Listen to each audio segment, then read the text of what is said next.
Now Kirby flies in and out of every level by flying in on a shooting star. That's just his thing, because he's a Star Warrior. And welcome to a remake of the first level of the Game Boy game. Now, I'll explain this. Copying. This is what sets this away from the original Kirby game. Every game, I believe past the first one, someone else in the thread will say this, has got this change to it. Kirby can copy abilities. He'll basically eat the enemy by swallowing in and tap down. If they have a power, he'll gain it.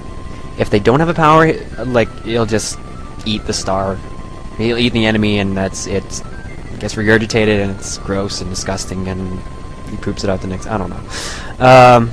Moving on. Here's the first enemy who conveniently can be copied.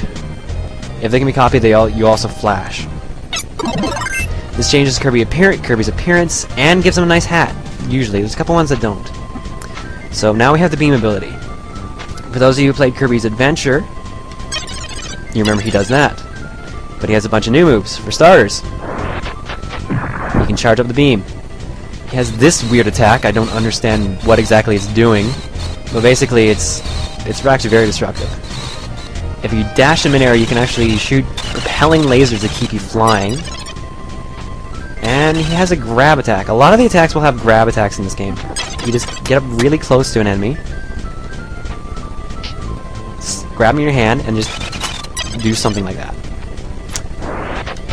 So that's the first power-up we're going to see in the game. I'm going to try to introduce every power-up like this and show off all their moves. So if you play through the game, you're going to get bored pretty fast, but what can I do? I will also introduce the two-player aspect of this game. Press the A button and you create a copy of the enemy you actually ate. Right away it's computer controlled. The enemy's name is obviously Waldo, and you can see on the right side now he has a health bar and everything. And see, he's fighting enemies for me because I'm really lazy. Got the hot dog. You can get different kinds of enemies. I believe there's like 30 powers in this game, something like that. See, I found another one right away. And I'll explain what he just did in a minute or two. I now have the cutter ability. If Kirby doesn't want a power, he just taps the A button, and he drops the hat. Now, if the helper touches the hat, he changes it into that form. Or if Kirby reswallows it, he gets the power back. Now, I guess I'll show off some of the cutter abilities. Cutter is another one of the original powers from Kirby's Adventure, and one of the original ones I got introduced. Basically, he throws a boomerang. Wow, amazing, isn't it? But the boomerang can also keep going back if you jump over it, and it got a couple of upgrades. For starters, if you find an enemy to melee right away, if Waddle Doo doesn't stop stealing enemies from me, I find an enemy to melee. There we go. Basically, he does a 4-hit combo, which shoots out a giant beam at the end. It's pretty devastating, and it's actually pretty sweet. Okay, that's it for this first area. Let's move on. Riding Warp Star will move you to a new area, usually all together, and your partner rides with you too. Okay. Here we have our first mini-boss. If you remember Kirby's Adventure or Kirby's Dream Land, you see Poppy Sr. here. I'm really lazy, so I'm just going to let Waddle Doo fight so I can actually talk and focus on what to say. Once the guy dies, usually a mini-boss almost always has a power.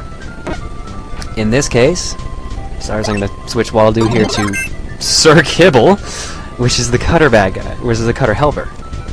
And the power I ate from eating Poppy Sr. is Bomb. Nice little graphic there in the corner. Kirby now has the ability to throw infinite amount of bombs. There's a couple of ways you can do this. You can just throw them in midair as normal. He can tap down and just basically instant drop them, causing kind of an earthquake effect. Or if you hold down the button, you can semi-aim your angle so you can have a slightly more accurate shot.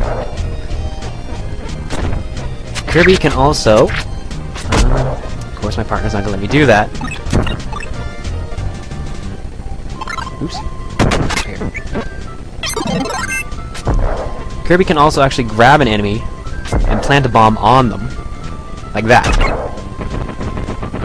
And you just witnessed my stupidity as I just let Sir Kibble eat it. Okay. Shit. Shit, what happened? Okay, I'm still here.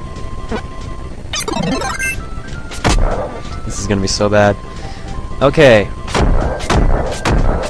Unfortunately, I think Sir Kibble just died. So, what happens if when your helper runs out of energy, basically he catches on fire and runs around like a chicken with his head cut off. Give him any, and you have to give him a new power-up, or you have to let him die. It's the only things you can do. Apparently Kirby doesn't believe in humane processes. That's a little one-up jingle.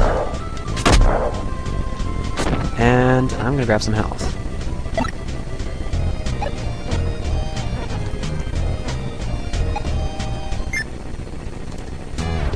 Now, this is the boss fight. This is the first boss of the game. Now, anyone who's played any Kirby game knows exactly what boss this is. And those who don't, I'm just gonna piss you off by just standing in the middle of the air here to raise the suspense. The character here is named Wispy Woods. Basically, he's just a giant tree. His main attacks are shooting wind and dropping apples and spikes on you. Now, in Kirby's Dream Land, you had no power-up, so the only way you could fight him was to actually eat those apples. But this is Kirby Superstar, so what do we have to do? Just keep tapping X. Y, sorry. I forget for actually looking at my Xbox controller. Anytime you beat the level, you get this little star fragment. This is apparently the plot, like King Dedede separated all the star fragments, you bring them all together, la la la, happy end. Grab it does the Kirby dance. Magical little dance where everyone is happy, and Kirby somehow clones himself. Okay, I think you got the gist of it. I'm gonna stop here for now because I don't wanna. I was gonna do all this game at once, so then I think I'm just gonna sit on that for now and see if there's any interest for this, and maybe if I can hopefully stop coughing for the next video, that would be a lot better. So here's the first video. I hope you enjoyed it. Drum up some positive comments in the thread. And I am looking for people to help me do guest commentary, because Lord knows that we all need Slow Beef in a video commentary, considering he pioneered the field. I'm pretty sure, has there been a video where he's not been, a video LP that he's not been in yet? I don't know at this point. Anyways.